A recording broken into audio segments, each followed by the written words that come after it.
she tell Thank you, Jeff. Call sign? I went, oh no, it must be the horrible bastard from San Jose and Los Altos. We looked up and down and all around for you, man. When we saw the video that Danny made of you last year, and we localized you to this general area, and decided to come looking for you and see how you're doing. I'm surviving fine. I'm living on disability. I have a bad leg. I have a metal. They repaired my leg, so I'm surviving on disability. So I'm not wealthy and I'm not starving.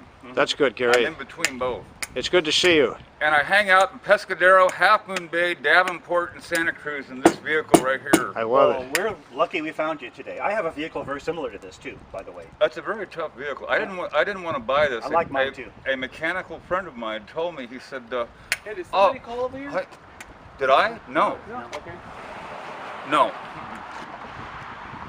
The alcoholics are that away. Yeah. The drinkers, I know them. Thank you, officer. Gary, could we interview you and ask you a lot of questions about your illustrious ham radio career and things like that? As a matter of fact, you might. And I'll let that. Yeah. You guys want to sit down? Sure. Let's go Thank find you, a place Gary. to sit. It's good to see you. I'm so glad we found you, Gary. You know, these up and coming hams really need someone to help them along. I didn't renew my license, so I'd have to reapply. Huh? That's too bad. Well, I don't have any interest in the hobby. I'm sorry. No? Do you? Yeah, I do. Yeah, I kind of like it. We want to get you on the Not air, for the usual Gary, reasons. at some I point. got kind of tired of it, so you know what I'm saying? Yeah. Yeah. Oh, sure. I'd rather go camping and fishing. And now that the doctor repaired my leg, I've got an 8-inch piece of steel in here. Well, now I want to go hiking, like Oh, is that up in the recent? Gold Recent surgery? Country, the Sierra, or bike Yeah. down Highway 1 Yeah. down to Monterey on this. Was that recent surgery on your leg? Yes, May. Wow. Yeah. So I'm not supposed to be riding a bike for 6 months. But you have to have physical therapy and whatever's wrong with you. So I don't ride. I do not ride dangerous. Did you bring that bike with us? I'm on a continuous take, Bill. What's that? I've had Mexicans trying to steal everything. Shall I bring off this the one? bed. Yeah. Bring it. Okay. Take that bike with me. All right. Yeah, I know what you mean. You know what I mean. Yeah. I brought my bike down with me too.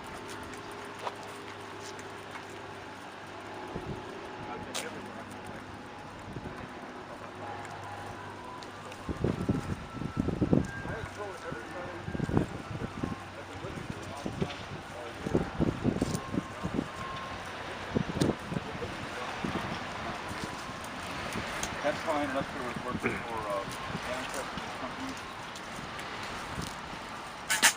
So, well, as you may have heard, Gary, nowadays it's really easy to get your ham license.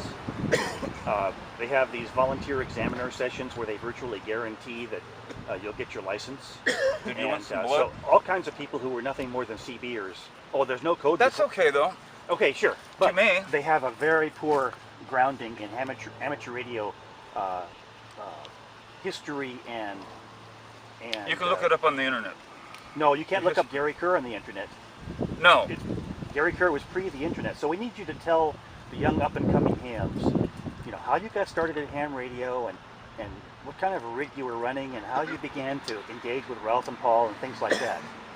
Oh, I started out in high school. Did you want some wine? No thanks. No thanks. Okay.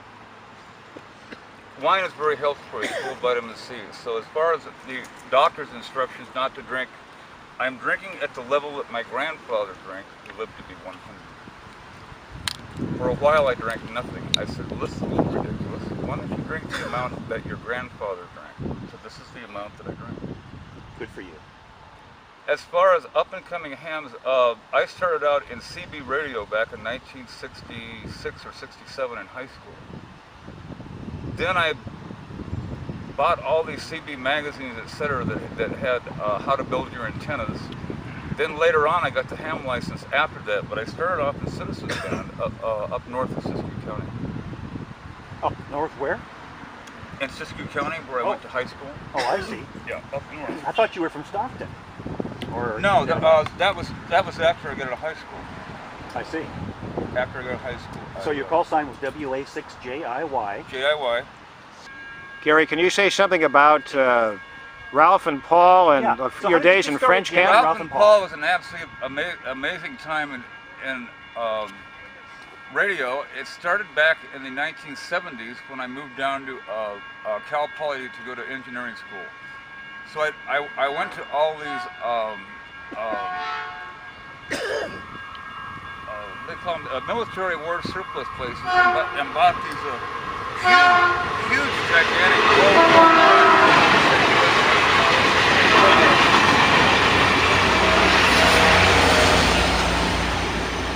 Huge what? I would go to all of these surplus places and I bought these huge oil-filled transfers that weighed like 200 pounds. I had to use a roll around to move them around. Yeah. Then I built up the I got an old 41000 amp from a retired ham, and it was a disaster. It was all hand wired incorrectly. But he had the tube socket, and he had the iMac chimney, and he had the chassis. So I pressurized the chassis. I put a twin blower on the bottom to blow up through the tube, okay, and repaired all the wiring that he had made a mistake on because it wouldn't work. Then the first several times I turned the power supply on, I failed to put a load on the supply. It went up to 1.4 times, up to about 8,000 or 9,000 volts, and these huge insulators would explode like M8. But I had a steel panel, so all this debris would go against the wall. And these are ceramic insulators, and it would find a path and just blow these things to pieces. The ammeter that I had in the front panel, got across the room. So I rewired that about 10 times, and then I loaded it with a 500K wire wound 250 or 300 watt wire wound, and loaded the supply down to 7,000 volts. Then it stopped blowing up. Then I wired that into the 41000. I had a 1200 watt Yaesu sweep tube amplifier at 1 kilowatt out. I drove the cathode of the 41000. Even with the blowers running, the plate on the 41000 was yellow. Then, as you're talking, yellow and red and yellow and red as the current was going. So, what average power do you think you were running? All of the watt meters I had were already over onto the end of the movement. So I calculated the input power. The output power was somewhere between 3,500 and 4,000 to the antenna. The RG8 was hot amps. You'd go over after an even check. The RG was 98 degrees and it was loose and limber. Then the outside antennas, I hand built a dipole. The RF voltage was so high it would burn through the copper-clad steel and they burned to the ground. Is this on Glen Avenue? Yes. I have a picture of Glen Avenue from Google Street View. There was a horse pasture behind me. I was in that old house with the little guest house behind that. So you used the power to put the fear of Satan into Ralph and Paul because they were atheists. I had friends of mine in the LA basin on telephones that would give me reports. They would say, you have completely obliterated them. So I would just interrupt the conversation. Well, Ralph and Paul, first of all, I don't care for you personally. Then your topic of conversation is quite foul, so I would like to read it from the Bible to you, because they were atheists. Yes. So I would start reading. Now, do you guys see anything? We want you to get out of here and get up. I said no. Under the freedom of speech, as a Christian, I object to you calling Jesus a whore and stuff. So I would read from the Bible like this Bible thumping preachers, and my friend had a little electric organ, and he would play chords in the background. We've heard that. We may just have to add that to the soundtrack of this audio, this video, so that the viewers can get the feeling for it. But so basically, you kept Ralph and Paul from going straight to hell. Actually, one of them died in a car accident from alcoholism, so I probably drove him to alcoholism. So you jammed them for years. Well, but they deserved it. Of course they did. Of course they did. They were the most hated people in shortwave. Yeah. So then, eventually you moved from there to Palo Alto and lived on Cooley Avenue. Is that right? Mm-hmm. And you were rooming with Larry Johnson Yes. and anybody else? Oh, Mitch. Don Rhodes. Yes, he was there. And Mhm. Mitch. Oh, and Mitch lived there for a while, yeah. And so is that when you got on 2 meters and began to raise hell on the repeaters? Yes, the DS Club was full of millionaire snobs, and they would say, this is not open to public use, and I would say, yes, it is. So also, you did not like them either. A lot of us didn't We like still them. have the same problem in ham radio with hams who don't want to share the frequencies. Yeah, that's right. Yes. Yeah, they are very, very snobby, very evil people, but of course I always had a streak of crime in me. So what I would do was I had an airplane business. I would wire up a radio in my office to the classical music station, 98.1 I think it was. Damn. Then I knew the battery would last 2 hours in the handheld. So I'd put it out of sight in the office. I would drive downtown to a coffee shop right in downtown Pella, drink coffee with the other handheld, listen to KDFC, your classical music station. And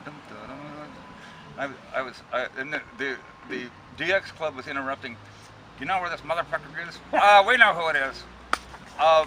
It appears to be coming off of Embarcadero Road. I believe that he lives down there somewhere in Embarcadero Road. Well, it was a handheld inside of a building, so they're driving around and the S meters are going up and down. And shit, no, they couldn't find me. They could not find sure. me. So, I think I dropped the gear. you know, the DX Club came upon hard times eventually. All those rich, I didn't know. all those rich old DXers died, and their membership was reduced to almost nothing. Remember how they used to have to be? You have to be recommended by a couple of members to join. Something like that. Not anymore. You can join just on your own. The membership got down so low that they didn't even have a quorum to conduct business at club meetings anymore, and they had to open up the club. And now their membership is much reduced, and it's not nearly as big a deal as it used to be. Well, I've told my friends everything about yourself. Then a lot of my friends that are building up audio equipment, I tell them how to build transformers and stuff. I said years ago I had a 7,000 watt station on the air with wires literally burning, and I had to wait for the guy in the front house. I had a battery type cables going from the 220 line, the service from the transformer, to the panel. I went around the panel and wired a 220 that big around. So I had to wait until 10 o'clock when he went to bed, because I would say hello and his whole house would go I thought, oh, you're going to get some complaints. You wait until 10 o'clock and turn the lights up, and I didn't get on at full power. Oh, and even great. those wires were hot. Gary, did you know that your former love, Luann Keogh, died some time ago? She became a silent key. Of course. Yes. And she loved me too. She loved you very much, especially According when to you the tell her how philosophers- nice your hair looked. According to the philosophers, hate is a form of love.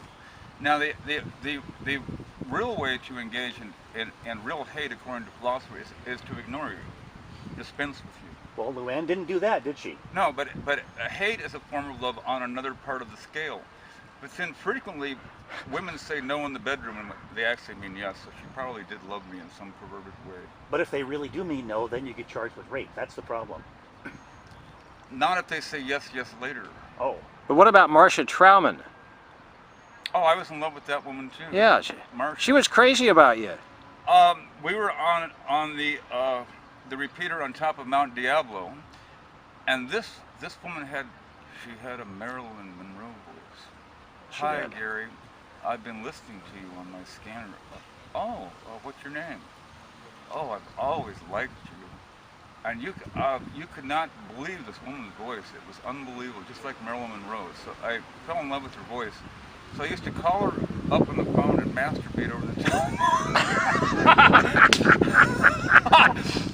And man, was that phone bill high. $400. Did you ever meet her? $350. Did you ever meet Marcia? I tried to. She drove up in a hot rodded car, a Chevy, whatever it is, with a 400 V8 in it, and she weighed about 400 pounds. And she didn't get out of the car? She would not get out of the car. I said, well, I brought a gallon of wine, and I rented room 666. Come on, let's go have a glass of wine. Oh, no, she drove off in a big huff. And you never She said, saw well, her? Gary, at least you see me. I said, yes, you're not exactly what I had expected from over the telephone and stuff, but I said, that's okay. Come on over to room 666 and have a glass of wine. Oh, no, I can't do that. She drove away, spinning her tires and stuff. Did you ever see her again? No. And she still has She a told me license, you know. that her husband had a 357 Magnum in his pickup and was looking for me to blow my brains out. Oh, but he didn't I have see. my address. Yeah. Her husband. She still has her Wanted to ticket, kill by the me. way. Huh? She still has her ticket. Ham radio ticket. Do I? No, she does. She does. I'm telling you. There's a famous blind ham, Mark Pickett in Martinez. Oh, yes. in BSU. Huh? WA6 BSU. BSU. That's right. I thought he was married. Did he get divorced? He can't be going after Marcia if he's married. I lost track of Mark. He's somewhat of a recluse now. But What hams are you in touch with from the old days? The last ham I talked to was Larry Johnson on the telephone. I lost the phone number, and Richard, that lived in Concord. Rich Bassett? Richard Bassett. Oh. Now Richard Bassett claims that he's a millionaire and he cannot associate with the low-income person. Now like- you saw Dan. Here's another quarter for you right over here. Huh? Oh well. Yeah, you saw he's- Danny Seikols last year, right? Oh, excuse me. I saw Dan. Yeah. That's right. Okay, I'm sorry. It was Dan in a liquor store. Yeah. No, he saw you at Whole Foods, and then you took him back to your abode. Yeah. Yeah. So, Yeah. No, You know- Dan hasn't changed a bit. It's amazing. you know, as a result of guys like you and me, those repeaters in the Bay Area, like 2282 and Died? 733, they all went down the tubes. Yeah. Oh, then there was the idiot in Berkeley that ran 2282. He went off the air also. Now, so you don't mean Blake? Do you? Blake. Oh, he ran 529. That one. 529. Yeah. Well, he ran it off the air. Well, that reminds me of another question. Okay, for a while you were on your boat out in the Yeah. middle of the Delta, Martinez. and you were getting on 529, and Blake was trying to find you. Oh, it's a very interesting story. I can tell you about various jamming techniques. Now, you need two radios, two handhelds. So I was living on the American River in my boat. I was evicted from the Martinez Marina for loud parties and excessive drinking, etc. So the harbor master ordered me out of the marina. I was on unemployment. I had been fired off of my microwave job at Gigatronics. I had $10,000 or $15,000 on me, so the shaft was leaking in the back of the boat, so I couldn't leave for a while. I had to replace the gland shaft, it's called, in the back to stop the leaking. So I motored out at an idle in front of the Martinez Marina. I flipped a quarter. Tail goes left, head goes right. Went right. So I moved up to Sacramento. And I was cussing at Blake all the way up the river. He said, well, where are you? You're fading in and out. I said, and that's for you to figure out. So anyway, I was living on the river. Blake hated my guts, and it was mutual. So what I did with I had a little KDK transceiver that had 1 watt output.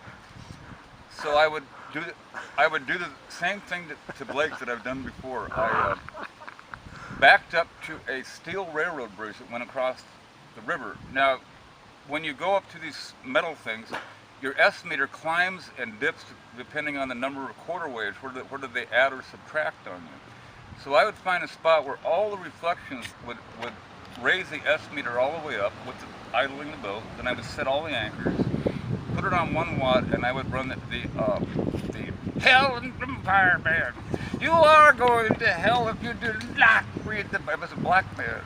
This went on for hours, days and days. Then I got all these hams, probably 50 to 100 hams looking for me. Here's what I found out. They even hired professionals with the searching equipment. due to the high-rise buildings that I was near in downtown Sacktown, the reflections from the concrete, the steel, and the metal-plated glass causes hideous reflections. They would pursue me up to the base of a 100-story office building. Well, I'll be goddamn, I just died. Then they pursue me to the railroad station. Oh, shit, it just went to zero. There's nobody here. Did Blake ever find you? They could not find me. Did Blake ever find you? No. He never did. So one day they wanted to fist fight me. I said, okay, I'll tell you where I am. Come into Discovery Park, near Interstate 5, follow the signs, Discovery Park. I'm parked next to the railroad bridge. Oh, there you are. I could throw a bowling ball right through your vehicle. I said, no, you can't. I came out with a 30-30. I said, no, you can't. Here, you want some of this? Oh, you rotten son of a bitch, you rotten son of a bitch. Then they went into the park, and there was a whole park full of alcoholics sitting on a bench drinking. They said, we've got a problem with this, punch his lights out for us. They said, that guy happens to be a friend of ours, and we're gonna punch your goddamn lights out. And they all had to run for their fucking car. They had 20 fucking beer-drinking alcoholics trying to beat their goddamn brains out. So, you have any idea who those hams were? Huh? Who were those hams? Do you know? No, those were drunks that hung out in the park. No, but who were the hams that they were going to beat up? Who were looking Blake, for you? Blake and the Sacramento Ham Club. That's a great story. They had 6 or 7 cars. They all got in their cars and ran out of the park as fast as they could. What about this story? It might be a story, a fable, that somebody shot a hole in your boat and sunk it. Never happened? Okay. So what happened to the boat eventually? I sold it. And then you were living with your Uncle Carl in Martinez? Yes. And I worked for Channel 42, KTNC. And I got fired from the job for smoking marijuana. Oh, yes. And then at some point, Uncle Carl didn't want you living there anymore or something? Or yeah. What? So you've been here ever since? I had been taking advantage of it. He wanted me to move out. So I was tired of working for low wages, so I moved over here and rented a room in Redwood City and got $40 an hour at a microwave company in San Jose. So, how long have you owned your camper? Huh? How long have you owned your camper? 3 or 4 years now. That was after you moved out of the apartment and... Yes. My elderly friend I was renting a room from ended up in the VA hospital, so I ended up camping on Redwood Creek in a tent. Wow. Then a friend of mine said, well, why don't you buy this van? I said, that van is so old, the minute I buy it, the transmission will probably just drop onto the ground, or it will burn up on the highway. He said, no, I've owned several of these, and he's right. That is a tank. The thing is built like a tractor. You had one of those. I have one, yeah. We brought it down here today, as a matter of fact. Matter of fact, those vehicles are becoming collectible. People come up to me all the time, where did you find this van?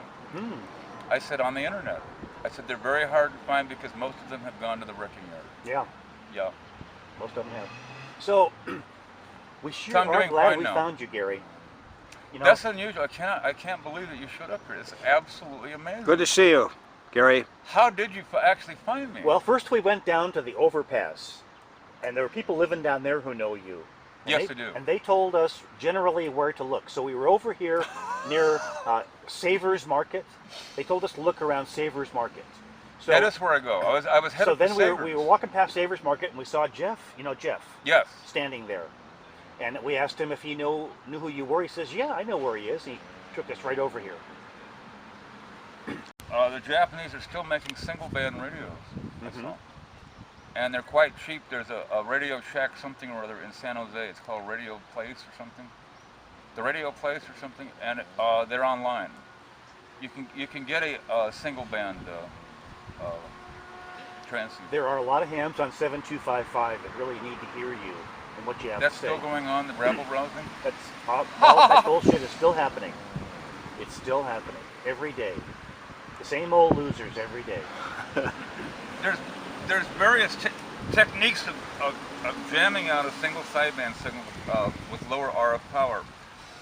In the bandpass of a single sideband receiver, the phantom carrier is actually on the side of the bandpass. The verbal part of the signal is going through the filter. All you do is put yourself in the center of the bandpass, which gives you a very high-pitched voice, but you land all your RF in the center of the bandpass rather than on the side. So with less power, slightly off, with a high-pitched signal, you can drown out somebody with far more power. That's the kind of thing these new hams need to learn. They're clueless when it comes to jamming, and they get on the air and they get disillusioned right away because it's so boring, and they sit around thinking, how do you jam this stuff out? And nobody's there to tell them. Gary, can you say something about the KDK with the scan on transmit? Oh, I did. You could put 4 or 5 repeaters in there and key it on one mode and then go blah, blah, blah, blah, blah. Why, did you own one? No, but we heard someone did that one time. Somebody did that once, and listen to the proceedings on a Tempo S1. Do you remember I the had a Tempo 1. Tempo S1, the handheld? Oh, I had a Tempo 1 shortwave. Tempo 1 shortwave. Yeah. Thinking of a different VHF handheld, long obsolete. Thank you. There's another bad thing you can do with that scanner. You can set the stepping rate of the scanner with the pod. So either it goes through the memory rapidly, or it will go like this. Okay. So let's say that you don't like 529. You put 529 on all 4 of the memories, and it goes chunk, chunk, chunk. That's terrible. Why would anyone want to do such a thing? Who would do a thing like that, Gary? Well, actually, I'm talking fictionally. These are other evil hams that were doing these things. We've got to put an end to that. How about Jim Pratt? I have not heard of a word. Somebody said he got a job at the FCC also? I think he's working for the state of California Department of That's Communications. Right. Yeah. No, I have not heard a slightest thing about him. Nothing. Nothing at all. Yeah. There are a lot of unidentified jammers out there now. Oh, and a lot of bootleggers too. We have bootleggers all over the place, and the FCC is not doing anything. So, tell me, what do you think of President Obama? I cannot stand Obama. He was on the radio, was it Thursday? Yeah. Well, I'm in touch with all the horrible people like Nancy Pelosi and Obama, and I recall when they passed that law, they said it says 1,000 pages. Go ahead, don't read it. Go ahead and pass it. If there's any problems with it, we'll fix it later. We'll find out what it says after we pass it. Yeah, recall what they said? Oh yeah. Oh, even the announcers are forgetting. Please, gentlemen, tune in a little better. Michael Savage is on his ass, which is good. He's a good guy. He was on the radio Thursday complaining about all the negotiations he's made with the Republicans. But I wanted to say to my radio, but you said that Medicare would not be impacted. 1/2 of the Medicare funds are missing now. You said that your insurance would not be impacted. The average family of 4 is having an increase from anywhere from $5,000 to $10,000 a year on your insurance. He said we'd be able to keep our insurance plan. And you'd be able to keep your doctor and the insurance plan that you still have. Yep. And it is causing nothing but hell in the country. So every time he talks on the radio, I say, you are nothing but a liar. You are nothing but a liar. You're a liar. You've always been a liar. You're a skillful, smiling liar, and you just lie and lie. I can't stand him. Well, what's your opinion? I don't like him either. Ducky likes him, though. Huh? Yeah. The bastard got a majority of idiots. They can't figure out who. They think it was Mexicans and black people that voted him in. Yeah. Well, people didn't go. The conservatives, Republicans didn't go to the polls to vote for Mitt Romney. He just wasn't a very exciting candidate. I did not care for Mitt Romney, but all of your friends yelling at you, and it's the same thing. Do the job. I did vote for Romney. I did not like him, but he appeared that he could do the job better than the idiot. Oh yeah, that's not saying much though. I just want you to do the job. In the debates, every time Romney had a chance to explain how he differed from Obama, he tried to make it sound like he didn't really differ from it. Every time they'd say, well, didn't you say you're against abortion? He'd say, oh, no, I never said that. He just basically wouldn't take a stand. He was trying to be everything to all people, and people just weren't. He's in it. Well, Gary, ham radio is just as stupid as it ever was. Just as many stupid people with too much money that have nothing to spend it on but ham radio gear. And the ham radio gear is very expensive now, as you might imagine. It's when you go onto these ham radio websites on the internet, it's like it hurts your brain. The only way that I would be interested in doing that again, which I would like to get on there and talk about Buddhism, Taoism, and Christianity, and how it impacts the human life, saving animals, wildlife, and these forests. Well, let me tell you an activity in ham radio that's becoming very popular. They call it recording jamming. It's not really jamming in my opinion. But what it is you'll sit around and record QSOs on the ham radio for a long time. And if you hear something really funny or really interesting, you'll just It's like a tape loop. Excerpt that out and save it as a separate file. And then sometime you might want to have a conversation with other hams where all you do is play them recordings. For example, let's say that you remember Joe Higbee, right, the manager? Let's say Joe Higbee said something so articulately and concisely, much more than I could ever say it myself. I would just get on there and play Joe Higbee, you see. There's several types.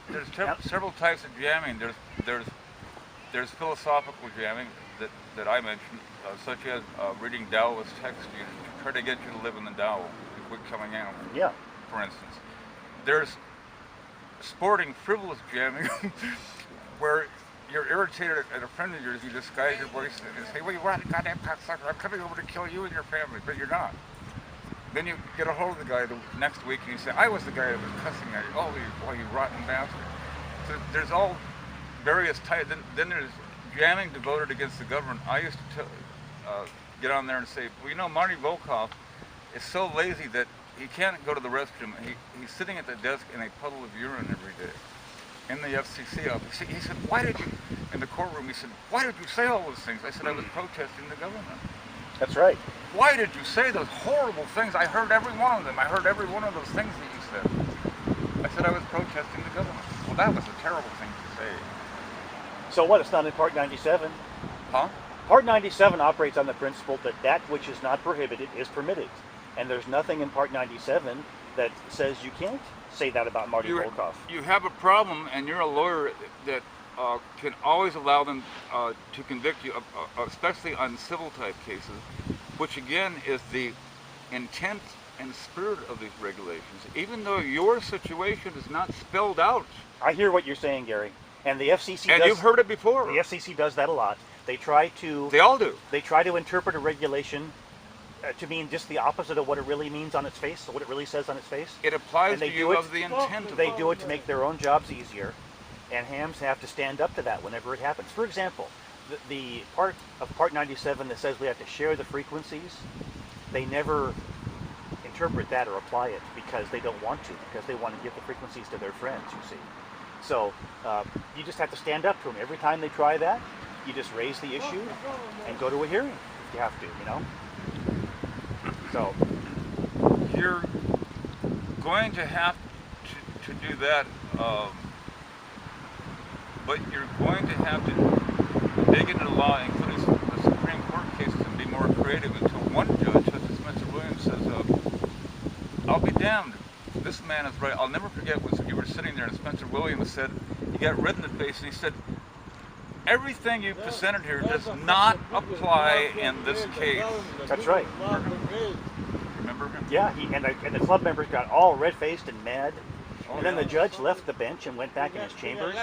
Yes. And the club members ran up to the clerk, behind the clerk's desk, and said, angry. "You've got to get the judge back. You've got to. You don't understand. Blah blah blah." And the bailiff made everybody leave. Beat their ass.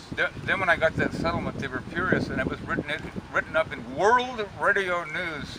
First of all, it was written several years ago that extremely famous malicious jammer, WA6JIY, was convicted in an FCC hearing, and his right to operate a license was removed. Hooray for the FCC. In World Radio News, I don't think that they reported that Mr. Kerr was exonerated in court. All of his licenses were returned, and they were absolutely furious. There was some byline that a famous malicious ham radio operator, all operating privileges were reinstated in a settlement in the United States District Court one time. You can't trust any of the ham radio publications. They're all a bunch of liars. I had a couple of them contact me to ask me about my case, and I was so naive, I really thought they were going to give me a fair article in their magazine. So I told them all about my case and why it had no merit, etc. And they put nothing of what I said in the article. I All always it liked was you, was, even when you were a stranger. I always liked you. What in the hell is the matter with them? well, they don't want anybody upsetting their little amateur radio. Yeah. And they don't want anybody changing it for what it's been for the last 50 years. And we're changing it. I don't know your name. Jim. Huh? Jim. Ducky. He's Ducky. I'm Ducky. You remember Ducky, don't you? WB6EMR. Oh my God, you've changed so much I didn't recognize An you. OF. Holy shit, you don't even look the same now. We get older. He got rid of the old call though because too many people. Well, I've lost half my hair. Not bad, not bad. Not as much as I've lost. That's from the strain of being a lawyer, which is sort of, well, Ducky, I haven't seen you in years. I could not even recognize you. It's a different era, Gary. I'll be damned. I thought you knew who he was. Yeah. He That's got a new the call OM. sign. He had long hair years ago. That's amazing to see you again. I did not recognize you. It's been too many years, Gary. It's been upwards of 30 years, so it's been a very long time. Oh my God, that's horrible. And we're getting to be, well, OTs, I guess, huh? So Old timers. How do you decide where to park your camper? Anywhere where the police do not go. Uh-huh. This is a night. Let's see. Oh, did you know that your good friend Kurt Nauman is a silent key? What? Your good friend no. Kurt Nauman, yes, he's a silent key, little drug overdose there. He was into a bad lifestyle. Yeah, yeah. And Harry, you know, Bob Mathiasen, W6JIY, Yes. he's a silent key too. That's the guy that used to say, "Go ahead, Harry doll." was older and drank horribly. He drank a lot. Yeah. Yes, I visited him numerous times and bought him lunch and stuff. Then I would buy him as many drinks as he could. Out of 9 5 minutes. Irish coffees. You used to drink Irish coffee. That's right. You were. Did we go to Brennan's? All the time. Yeah, we used, you and I used to go to Brennan's with. Was Jim Pratt, wasn't it? Yes. And Gary would always get an Irish coffee. More than one. More than one. Well, the first time I ever met Harry was Kurt brought him over to my office in Oakland I didn't know at that. lunchtime. I And they didn't know invited that. themselves to go out for lunch on me, of course. And what Harry wanted for lunch was 2 bottles of wine. Muscatel or Champipple. And he didn't want any food, just wanted wine. So I told him I'd buy him 1 bottle. He wanted Irish coffee. He wanted wine. And I bought him 1 bottle of wine, but that was not good enough. He wanted to have 1 drink for lunch and 1 to take with him. And he was mad at me ever afterward because I was such a cheapskate. Wouldn't buy him 2 bottles of wine. Gary, can you comment on the Dwight Rexworthy incident where you, W6TXP, you and Gary Perazzo found him jamming in Belmont or wherever it was? Oh, we raised hell with him. Yeah. We knew his habits, and the S meters were climbing up and down on Highway 1 and El Camino. So Gary and I used to go out to lunch all the time, etc. So we noticed the readings. So he and I both agreed that he was in San Mateo.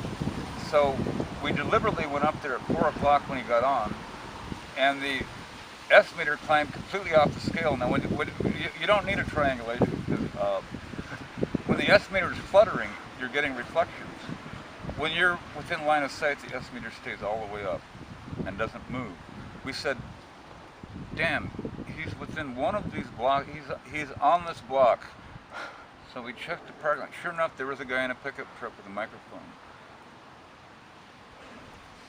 So I said, no, hold it, don't get too antsy here. This guy could be dangerous. I said, now here's what we're going to do. Either Gary told me that or I told him that. I said, what we're going to do is we're going to pull up alongside the car. You're going to go over to the driver's side. I'm going to go to the passenger side like we're shopping. Take a shopping bag like we're just walking to the park. You're going to reach over and grab the door handle, yank the door handle. So we parked Gary's innocuous-looking vehicle, looked around like we were going to go shopping, walked alongside the vehicle. I was afraid he might have a gun, so I took a buck knife out. I always carry a buck knife. We still have some fucking. Gary, hold the knife up. Let's see. Hold Oh, it there, up real good. there you go. That's great. Is that the one you used? Oh man. Oh, there it is. Is that the same one you Oh used God. back then? No, but a similar one. Yes. But we yanked both doors open, and I forgot we screamed something. What the hell did we? There you are, bad actor or whatever it was. What was that? It? Was that Bad actor? I can't remember. I just remember anecdotes. And he said, Yeah, I think we screamed, "Hey, you're a bad actor!" at the top of our lungs, and he was unarmed, so I put the knife back in the pocket. He said, "That knife did scare me. That knife did scare me. That knife did scare me." now there was rumor that you held the knife to his throat. Is that No, true? no, I had it in my hand. If someone had a gun under the seat, you gotta wrestle that out of his hand before he uses it on you, huh? Yeah. There are people like that. No, I never threatened him. I had the knife in my hand along my side like this. Dwight is still around. Still, Dwight Rexworthy. I'll be damned. He's still around and still has his call sign. Did you know that he went to high school with Gary? That's right. Wow. They were classmates. Is that right? He knows They both the played the accordion. Huh? They took accordion lessons at about the same time. I don't know how horrible. Yeah. Isn't that a nightmare? Horrible. What about? Tell us about the fight you had with Alex years ago. Big fat Alex. Oh yeah, KR6 Germany, Gary. Yeah. He found out where I had my aircraft business at the Palo Alto airport. So I don't know who told him. Was that Metro Air Electronics? Yes, at the Palo Alto airport. At the Palo Alto I airport. had a roll-up door in an office suite. He pulls up and knocks on the door, etc. So I go out in the parking lot. He starts cussing at me and stuff. So I slugged him 3 or 4 times in the face. The guy weighs about 400 pounds. It's like slugging a cement bag. So that's all. But when he swings, it's in slow motion. Yeah. I'm going to get you. So didn't you kind of wrestle with him a little bit? Yeah, I slugged him 3 or 4 or 5 times in the face, the jaw, etc. But the guy is so fat, it was like slugging a cement bag. So now I know, don't ever fight with a fat man. So did he grab your wallet? Yes. How'd you get it back? It fell on the ground. I said, well, I'm gonna call the police department and charge you with strong arm robbery. He got in his car and drove off as fast as he could. I took the plate number down, and the police, his local police, did pull him in. Is that right? Wow. Very cool. He's still around. Well, he had to address the town that he lived in. Yeah. They sent a warrant over, Yeah. Oh. and they dragged him in, and they had a questioning session. So very, very good. Then they violence on his mind, so at the very least I would like him to be charged with assault and battery. Then he said, well, we have no witnesses, so it's mutual. He claims that you attacked him. He said there's not much we can do about it. It appears to be a draw. So the DA cannot pursue it at this time. But if somebody had been there, oh, they would have popped. Like, obviously, what are you doing on my property? I'm not on your property. Right? Yep. Yeah, Alex hated us. Well, geez, this has really been a great interview. I can't think of anything else I want to ask Gary. Can you, Ducky? This is the last anecdote, Gary. This is trivia, but at Metro Air, was it Danny Sakles who worked for you, and maybe Chris Schallenberger? I can't remember. Possibly. I don't recall. It's been a long time. It's not even important, but I just try to fill in the gaps. Are you closing out the interview? Yeah. Well, wait a minute. Well, Wait, I have a- one more, I I have- guess. I have a final question for you. Yes. What did the man with leprosy say to the prostitute? Keep the tip. That's right. Yes. And one more thing. Do you remember the? That's an oldie but a How did you goodie. know that? It's very Oh good. yeah. Oh yeah, that's an old joke. Keep- That's Do you excellent. remember? I think I heard it from Billy. The meeting of the Grizzly Peak VHF Amateur Radio Club More than one. that you went to, where Richard Vaughn addressed the club, and he kept calling you Gary Kerr. Yes, and then there was some large people trying to drag me into the stairwell in And the then back of the room. and Hank Knox said he would defend you. Remember that? There were some guys that said they were going to beat you up on the way out, and Hank said, "No, you're not." They tried to drag me into a stairwell, and some large guy stopped them. Was that him? Hank Knox. He said, "Knock that off." Yeah. Good old Hank. He's a silent key also. Yeah. I only vaguely recalled it now. I remember that meeting. The air in the meeting room was so blue with cigarette smoke. No wonder all those people died of lung cancer. You know. Now I am. You look like you're in pretty good health, Gary. You look like you're doing okay. I'm in perfect health. I don't drink very much. I bought this bottle of wine 2 or 3 days ago because my friends come over to drink. So I try to keep one bottle of wine in the van. Do you have anything to drink? Yeah. So what you see here, this is my level of drink. Well, you guys are here, so I have an excuse. But the doctor at the hospital told me at your age, you need to stop drinking 100%. So I'd stopped drinking for a couple of months, and I said, this is getting a little boring. Yeah. Yeah, it was getting too boring for me. So I drink at the level of my grandfather, who died at 100, but he didn't smoke. But you have to have some pleasant habits. I also smoke green tobacco, and I have some if you like some. Oh, that's okay. You're driving. Yes. Do not drive under the green tobacco. Man, would you turn left? Turn right? No, I don't drive. So you aren't in touch with any of your old ham radio buddies? I don't. The hobby bores me. The only use I saw for it, but I'm getting too old now, would be on a boat. My friends want to get a boat and go over to Hawaii, and they have shortwave nets on there. Oh yeah. But I'm not stupid enough to go over there on a 32-foot boat. So I don't know. But it's 32 is foolhardy. kind of small. Yeah. Do you park here often? I park extremely frequently. So we know where to find you now, Gary. Hang out with you Yes, although I don't sometime. have any prostitutes or mafia-type murderers lurking around with a sawed-off shotgun. So if you lived in the Delta and on the coast, here's how you light a cigarette in the wind, right? Oh, I see. Yeah. Very clever. You got to find the hot spot. How long have you smoked? I started smoking in Sacramento because I couldn't find marijuana. So I would ask my friends, let me try a cigarette. Here it goes.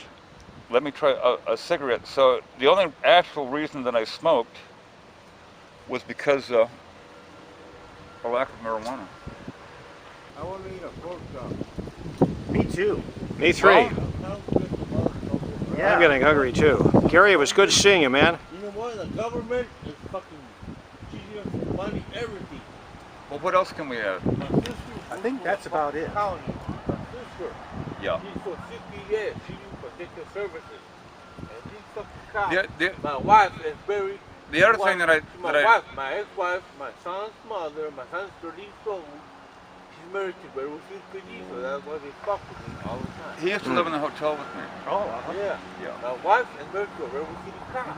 My son's mother, I swear to God, my We had wild parties in the days in hotel with him and his friends. He's a court clerk. I see. Days in hotel. You know why? I rented a Fuck room with there. me. Why? Because I had to be so good. yeah. They're dirty. They're dirty. The government, yeah. We may be Well, running low on battery. They got license Oh, okay. to kill. I guess that's about it then. Just take my Yeah. picture. Shall we? Yeah. I Sunny will out. consider getting on the air if I see a reason. Motherfuckers, man. Well, I'm telling you, recording jamming is a lot of fun. Okay. We're having a lot of fun.